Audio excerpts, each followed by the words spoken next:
बिस्मिल्लाहिर्रहमानिर्रहीम। अस्सलाम वालेकुम। इस उम्मीद के साथ कि आप खैरियत से होंगे और मेरे यूट्यूब की वीडियो से इस्तिफ़ादा कर रहे होंगे।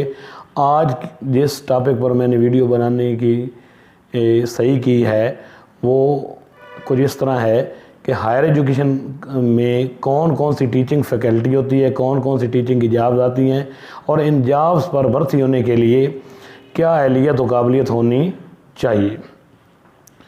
इससे पहले कि मैं ये बात बताऊं, ये समझना बहुत ज़रूरी है कि हायर एजुकेशन कमीशन में कौन कौन से इदारे आते हैं। पहले नंबर पर कॉलेजेस आते हैं और दूसरे नंबर पर यूनिवर्सिटीज़ आती हैं। तो पहले नंबर पर जो कॉलेज आते हैं, आप उनके बारे में बात करते हैं कि कॉलेज में भर्ती होने के लिए क्या क्या अहलियत होनी चाहिए और कितना नॉलेज होना चाहिए। कॉलेज में जो सबसे पहले भर्ती होती है टीचिंग फैकल्टी की, वो बतौर लेक्चरर की होती है। और लेक्चरर भर्ती होने के लिए किसी सब्जेक्ट में, किसी मजमून में मास्टर डिग्री होना बहुत ज़रूरी है और या बीएस डिग्री होना ज़रूरी है। बीएड होना ज़रूरी नहीं है। बीएस हो या एमए या एमएससी हो और सेकंड डिवीज़न के साथ वो सब्जेक्ट पास किया हुआ हो तो कोई भी कैंडिडेट उस इम्तिहान के लिए उस इम्तिहान में बैठ सकता है। तो इस तरह वो 17वें स्केल पर किसी कॉलेज में लेक्चरर तैनात होता है। इसके बाद लेक्चरर के बाद जो अगली पोस्ट होती है वो असिस्टेंट प्रोफेसर की होती है। उसके लिए दो शराइत होती हैं, या तो कैंडिडेट ऑलरेडी लेक्चरर हो और बतौर 5 साल उसका तजर्बा हो, या अगर पहले वो लेक्चरर ना हो, किसी प्राइवेट कॉलेज में पढ़ा रहा हो, उसका भी 5 साल तजर्बा हो और साथ एमफिल होना ज़रूरी है। इस तरह वो कॉलेज का असिस्टेंट प्रोफेसर लग सकता है। और कॉलेज के असिस्टेंट प्रोफेसर के लिए जो बुनियादी स्केल है वो 18वां स्केल है। कॉलेज में जो तीसरी टीचिंग फैकल्टी होती है वो एसोसिएट प्रोफेसर की होती है। लेक्चरर, असिस्टेंट प्रोफेसर, ये लोग जो जब प्रमोट होते हैं तो ये एसोसिएट प्रोफेसर भी होते हैं। या जो लोग अपने मजमून में एमफिल होते हैं और 5 या 7 साल का तजुर्बा रखते हैं किसी पब्लिक और प्राइवेट कॉलेज से, वो भी एसोसिएट प्रोफेसर का इम्तिहान दे सकते हैं और उनका स्केल जो होता है वो 19वां स्केल होता है।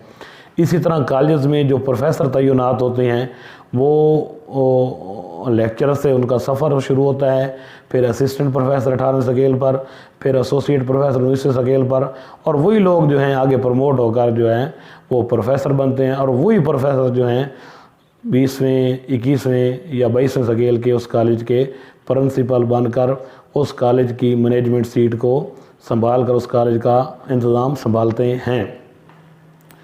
इसके बाद जो अगली दूसरी कैटेगरी है हायर एजुकेशन कमीशन में वो यूनिवर्सिटीज़ की है। यूनिवर्सिटीज़ में जो पहली तैनाती होती है वो भी लेक्चरर की होती है और लेक्चरर की तैनाती के लिए एमफिल होना बहुत ज़रूरी है।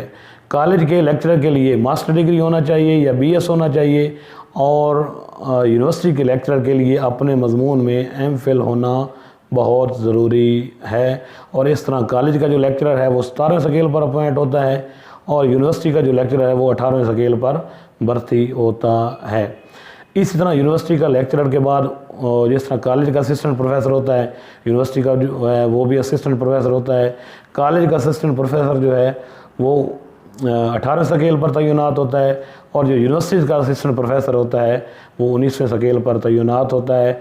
उसके लिए पीएचडी होना ज़रूरी है और कोई तजर्बा नहीं होता। यूनिवर्सिटी के जो टीचिंग फैकल्टी में तीसरा दर्जा है वो एसोसिएट प्रोफेसर का है। उसके लिए पीएचडी होना ज़रूरी है या 5 या 7 साल का, या जिस तरह यूनिवर्सिटी चाहे वो तजर्बा मांगे वो होना ज़रूरी है।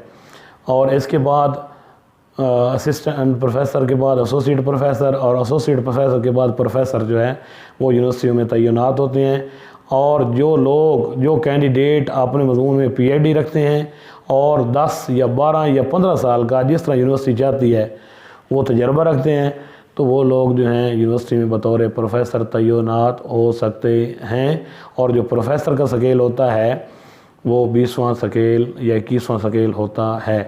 मैं थोड़ा सा फिर अपनी बात को दोहरा देता हूँ कि जो यूनिवर्सिटी के लेक्चरर तैनात होते हैं उनका 18 स्केल होता है, वो असिस्टेंट प्रोफेसर 19वें स्केल पर तैनात होते हैं, एसोसिएट प्रोफेसर जो हैं वो 20वें स्केल पर, और जो प्रोफेसर जो होते हैं वो 21वें स्केल पर तैनात होते हैं। और इसी तरह प्रोफेसर से जो अगला ओहदा शुरू होता है वो कोई फ्रेश ग्रेजुएट पीएचडी होते हैं वो उस पर अप्लाई नहीं कर सकते, बल्कि वही प्रोफेसर जो होते हैं अपने तजर्बात की बुनियाद पर जो हैं आगे किसी शोबा के एचओडी या चेयरमैन या डीन वो बन जाते हैं। और जितनी सर्विस बढ़ती है वो हायर एजुकेशन कमीशन में जो आखिरी दर्जा है वो वाइस चांसलर का होता है, और इस तरह वो मुख्तलिफ यूनिवर्सिटी के वाइस चांसलर जो हैं पूरी यूनिवर्सिटी का इंतज़ाम संभालते हैं।